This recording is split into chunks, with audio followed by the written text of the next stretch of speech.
दोपहर की तेज रोशनी हर तरफ छा चुकी थी। घने दरख्तों के साए, ठंडी हवा और दूर कहीं उल्लू की आवाज।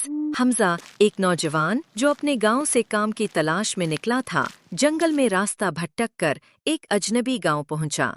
गांव सुनसान था, लेकिन घरों में हल्की हल्की रोशनी झलक रही थी।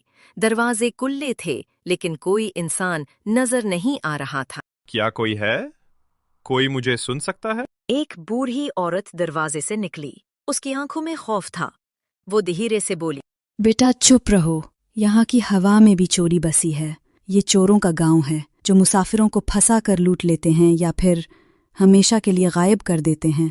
हमजा चौंक गया, मगर डरने के बजाय उसकी आंखों में चमक आ गई। वो जान चुका था कि अब उसे सिर्फ भागना नहीं, बल्कि चोरों को सबक सिखाना है। अगली सुबह हमजा ने चोरों के सरदार काला भेड़िया से मुलाकात की। वो दिखावे का मासूम बनकर बोला, मुझे कल रात जंगल में एक सुनहरी संदूक मिला है, शायद किसी बादशाह का खजाना है।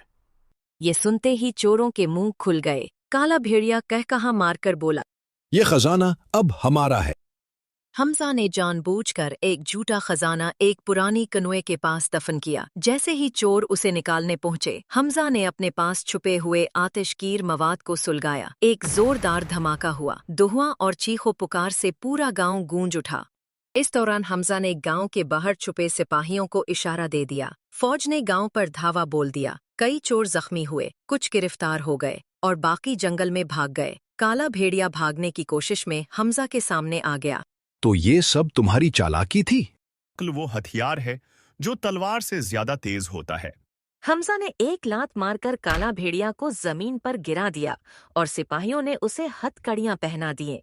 बूढ़ी औरत आंखों में आंसू लिए हमजा के पास आई।